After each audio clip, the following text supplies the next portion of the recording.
Habló este fin de semana Máximo Kirchner, y es noticia porque, entre otras cosas, no lo hace habitualmente, y también por las cosas que dijo, ¿no? Vamos a decir que creo que ha tenido explicaciones que habitualmente están fuera de los grandes diarios, ¿no? La verdad es que este gobierno tiene el mejor comunicador, que es Alberto Fernández. Después todos galguean un poco, ¿no? Hemos conocido ahora a Todesca, a Cafiero, pero bueno, son muy selectivos, no les gustan algunas cosas, qué sé yo. Son de otro tipo de comunicación, digamos, ¿no? Una comunicación donde en teoría la comunicación concentrada no existe, y haciendo alguna otra cosa extraña pueden, o creen que llegan a más gente, o creen que están diciendo algo cuando en realidad pareciera que están más dichos que otra cosa. Pero bueno, esas son cuestiones que atañen a la comunicación. Pero como venía hablando de esta entrevista, yo creo que el otro gran comunicador que tiene este gobierno es Máximo Kirchner. No lo hace seguido, no lo hace de modo frecuente, pero parte de la comunicación tiene un secreto, y es que es hablar y que se entienda. Para que eso ocurra, casi siempre está bueno hablar convencido. Se nota mucho cuando alguien que habla no lo hace de modo convencido, sino que lo hace cumpliendo un rol que le quede incómodo. Por eso les decía que me parece que Alberto Fernández es un gran comunicador, y creo que el otro es Máximo Kirchner, nada más que es más renuente a la irrupción pública. Así que yo valoré muchísimo esta entrevista. Se le hizo Iván Jodorowsky, ¿no? Allí en Radio 10 el fin de semana, creo el fin de la metáfora. Y me quedé con algunas de los párrafos de la entrevista. El presidente del bloque del Frente de Todos dice, entre otras cosas, es muy fácil esta gente que se quiere ir del país. Me acuerdo cuando asumió Néstor la cantidad de argentinos que empezaron a volver. Está muy bien planteado esto, porque esto es cierto. Eran muchos los argentinos y las argentinas que allá después de la crisis del 2001 estaban buscando, antes incluso, ¿no? Buscando algún tipo de país alternativo donde ir a cumplir sus sueños de vida, porque la Argentina estaba emocionalmente derrotada, abatida, ¿no? Además de la economía. Tuvieron que la economía va y viene, pero lo que había era un profundo desánimo popular, un profundo desánimo. Nadie creía en nada. Siempre recuerdo la escena de un Alfonsín que es pateado y empujado desde atrás para hacerlo caer, el padre de la transición democrática. Eso era no creer en nada. Los mismos personajes que están en televisión hoy, ahora dirige el portal Infobae, por ejemplo, son los mismos, están igual. Esos sí que están siempre, son imperecederos, pero pasaban cosas. Y lo que pasaba en ese momento era, centralmente, que los argentinos no confiaban en que el país pudiera salir adelante. Y por lo tanto, ensayaban, algunos con más grado de conjetural, otros más efectivamente, alternativas de países donde irse a vivir. Era muy triste, eso era prácticamente la disolución de eso que nos mantiene unidos, que es mucho más que una geografía, ¿no? Es mucho más que una geografía. Y la verdad que, claro, Néstor Kirchner recibe ese país, ¿no? Yo creo que un presidente es fundamentalmente, un buen presidente, es el que se anticipa y tiene algo para decir en función o en relación a las emociones que dominan, o al humor que domina a la sociedad en un preciso momento de la historia, ¿no? Y yo creo que Néstor Kirchner interpretó eso. Y Kirchner, para ir al futuro, volvió al pasado, ¿no? O sea, fue a tomar cosas de su generación, la generación de los 70, por eso en su discurso inaugural habla de la generación diezmada, que él se sentía parte de una generación diezmada. Sí, la generación de los 70, que era la última que había tenido voluntad de transformar la sociedad, sueños, esperanzas, épica. Una generación muy maltratada, muy golpeada, exterminada. O sea, el país se convirtió en un campo clandestino de detención y de exterminio, precisamente para ponerle un freno a esa generación. el freno mortal y trágico del terrorismo de Estado, ¿no? No se le ocurrió al orden conservador argentino una alternativa que no fuera la de torturar primero a la gente y después matarla y después tirarla al mar, ¿no? Esa es la derecha en Argentina. Cuando uno dice la derecha, habla de eso. Porque cuando no se dedican a eso, se dedican a otras cosas. Por ejemplo, a hacer scratches en la casa de Lorenzetti. Pero les decía, Néstor Kirchner sí que estaba complicado, porque tomó un país que no creía en nada.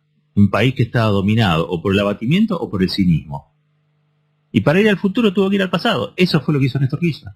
Y se reencuentra con eso, entonces vuelve y dice, ¿saben qué? Voy a bajar los cuadros. ¿Nadie se había ocurrido bajar esos cuadros antes? No, la política estaba distraída. A veces la política se distrae de las cosas esenciales, ¿no? Es más, en ese tiempo yo creo que la política se pensaba a sí misma por fuera de las necesidades populares. Si no, no hubiéramos llegado a lo que se llegó, ¿no? 5 presidentes en una semana, un presidente provisional. Es que fue terrible eso, porque 3 años antes los mismos medios que lo acusaban de jefe de narcotráfico, no, ¿se acuerdan que decían esas cosas? Cosa que nunca se pudo probar. 3 años después lo trataban de Salvador, era el Mesías, ¿vale? Eran los mismos medios, ¿eh? Pero claro, le tenían que pedir a ese presidente que especificara las deudas de Clarín y también le tenían que pedir que devaluara, porque lo que le llevaban como oferta de plan era una devaluación salvaje a la que Néstor Kirchner se oponía, ¿eh?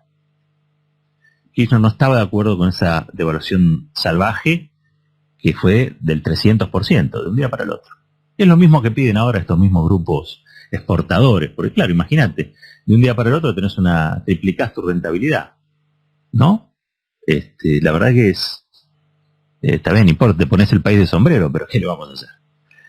¿Qué le vamos a hacer? Porque uno de los problemas cuando un país entra en disolución social de estas características, disolución emocional, es que a nadie le importa nada del otro.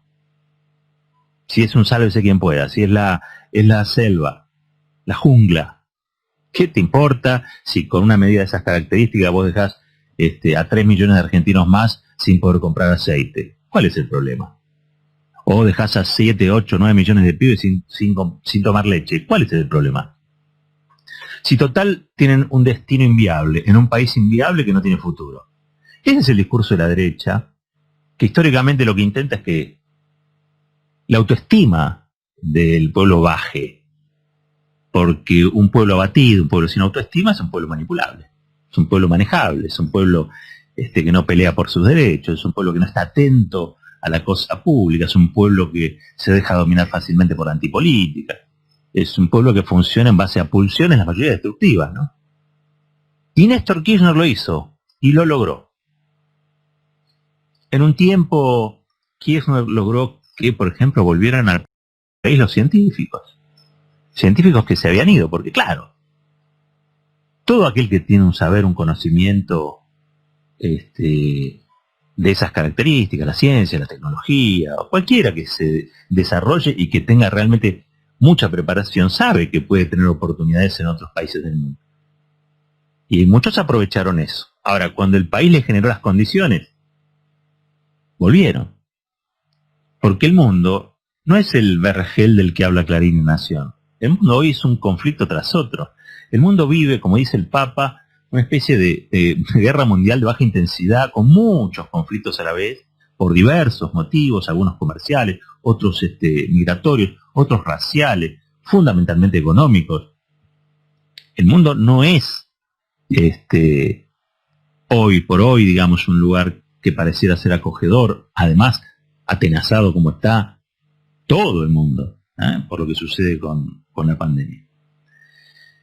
Cuando desde el país se les dieron las condiciones, esos científicos, esos médicos, esos profesionales, empezaron a volver. Y la Argentina, esa vez sí que se puso de pie rápido. Había una necesidad también de que Argentina se pusiera de pie. Pero había conducción para que se pusiera de pie, eso es lo que en un punto marca Néstor Kirchner. Y Alberto Fernández, esto lo sabe, porque él fue el jefe de gabinete de esa etapa tan dura, tan compleja, porque no debe haber cosa más difícil de hacer que hacerle creer a alguien que no quiere creer que vale la pena creer en algo, ¿no? Después díganme y háblenme del PBI, de la deuda externa, de todo lo que quieran.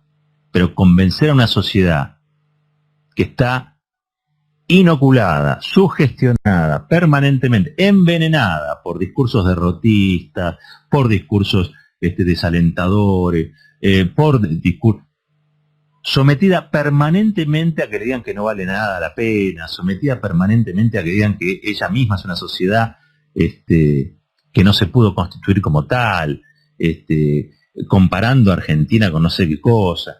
Convencerla de que hay futuro es magia, pero no fue magia. Fueron hechos, decisiones, acciones, pero también una decisión, me parece a mí, fundamental, dentro de todas las que se tomaron, que es esta que utilizó Néstor Kirchner. Ir a buscar esos valores para poder construir un futuro. Hoy cuando uno escucha al presidente que habla de la esperanza, de poner el piso al país, bueno, intenta cosas parecidas. Está intentando hacer cosas parecidas. El tema también es que, si bien es cierto que cada vez más la sociedad aprendió a poner una mirada crítica a los medios de comunicación, a sus discursos. Bueno, cuando Néstor asumió, creo que la única red que había era una, no era esto de hoy. Las campañas sucias, me acuerdo, o las fake news en aquel tiempo tenían otra envergadura, ¿no? Hoy es terrible. No sé si ustedes vieron el dibujito que le hicieron el fin de semana a Cristina Kirchner en La Nación, donde está dibujada. La nota es de un tal Sergio Supo, que no sé quién es. Parece un juego de palabras con el apellido, no nada que ver. Sergio Supo. Y hay un dibujito donde Cristina Kirchner es presentada como una bruja. Y después creo que en la versión digital está la ex primera dama, ¿no? La de Mauricio Macri, la compañera de Mauricio Macri, una genia total, divina, fotografiada, iluminada, y que nos cuenta cómo es la vida después del estrés, ¿no? Del estrés de gobernar, ¿no? Juliana Aguada, que lo llama. Bueno, digo, los niveles hoy de ataque son mucho más violentos, mucho más virulentos, digo, y creo que hay un sector de la sociedad que así como se deja atrapar, por eso hay otro sector que no. Bueno, en esa estamos, ¿no? En ese ida y vuelta, en ese tironeo estamos. Pero les decía que quizás hace falta que Máximo Kirchner hable un poco más.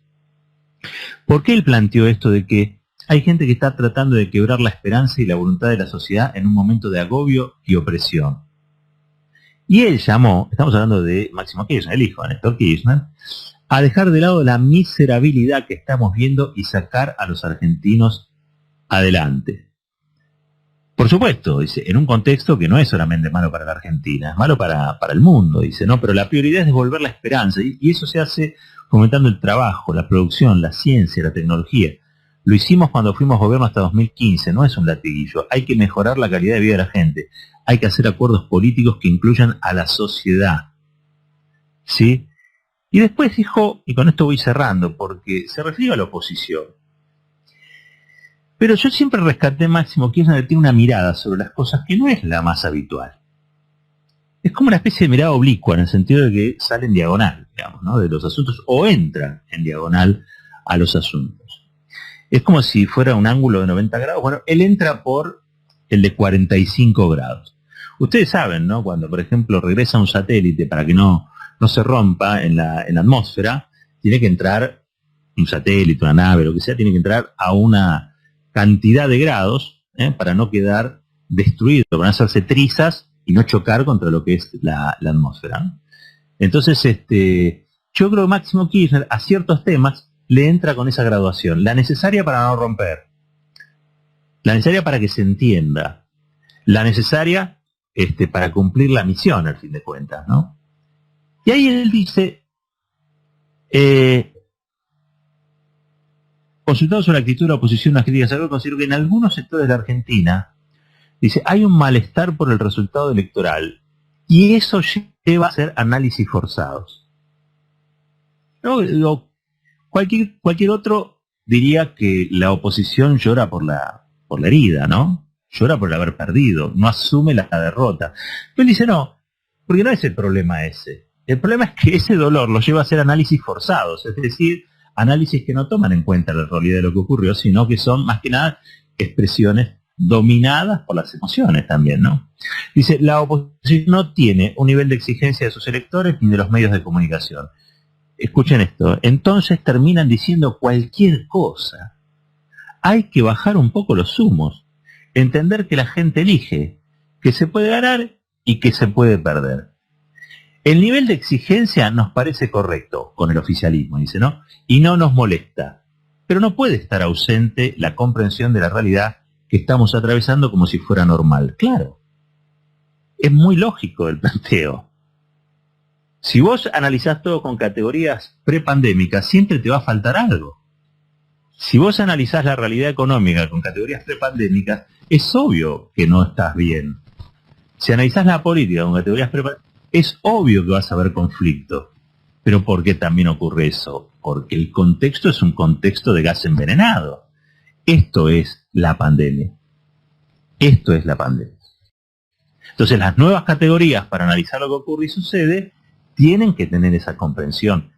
Para hacer un planteo de buena fe, para hacer una discusión de buena fe. Y hay algo interesante cuando él dice, la oposición no tiene un nivel de exigencia de sus electores ni de los medios de comunicación. Claro, la oposición tiene, o la mayoritaria, digamos, tiene una responsabilidad. No es que cogobierna, como dice Duhalde, pero una responsabilidad tiene que tener. Y no aparecen en los medios de comunicación, salvo en los nuestros, algún grado de exigencia para que no digan cualquier cosa. Pero claro, los medios de comunicación no son imparciales. Los medios de comunicación hoy en la Argentina, los más grandes, los corporativos y los concentrados, forman parte de la oposición. Y con respecto a la gente que votó a Juntos por el Cambio, también podrían exigirles, porque no hay problema con ser de derecha, no hay problema con ser fiscalista, no hay problema en decir que no me gustan que le pongan impuestos a los ricos. Cada uno sabrá, porque ser de derecha no es delito, ¿sí? No es delito. Lo que sí creo que en política es algo muy reprochable es que se pretenda desde una minoría, ¿sí?, presionar a una mayoría como una especie de chantaje donde el que tiene el mandato popular masivo de la última elección no puede ejecutar los planes que prometió. O sea, yo creo que es muy reprochable empujar al otro permanentemente al error. No hay juego.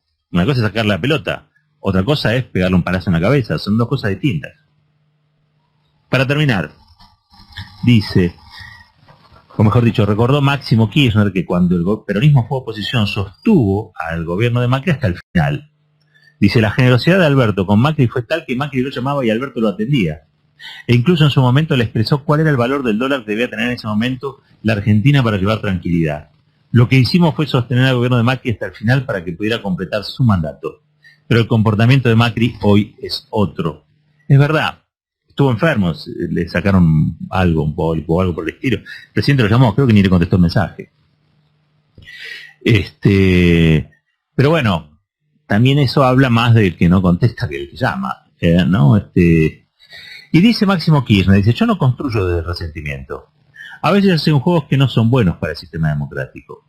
El comportamiento de la oposición, al ver cómo subió la imagen de Alberto Fernández, es verdad, 92,8% tenía de imagen positiva Alberto Fernández en abril, primera semana de abril, al ver eso y se fue a empezar a hacer duras declaraciones contra el gobierno. Lo único que hizo la pandemia fue agravar y profundizar los problemas que generó el macrismo con sus políticas económicas anticuadas que nunca funcionaron, ¿sí? Y después explica, no hablo mucho en los medios porque hay compañeros que lo hacen mejor que yo.